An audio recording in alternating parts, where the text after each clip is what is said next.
Hello বন্ধুরা, আমি কোনোদিন ইউটিউবে সেরকমভাবে কোনো কিছু দিইনি।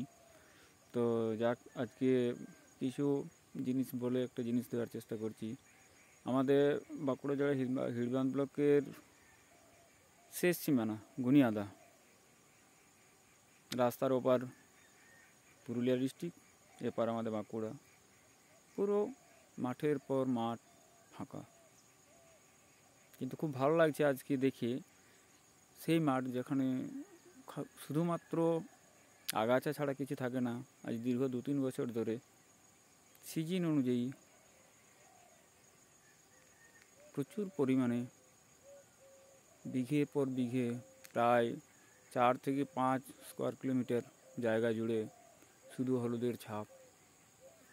দূরে ওই পাহাড় দেখা যায়, সেখান পর্যন্ত দেখা যাচ্ছে। আশা করি যদি কোনোদিন এদিকে এসে থাকেন, নিঃসন্দেহে ভালো লাগবে সবারই।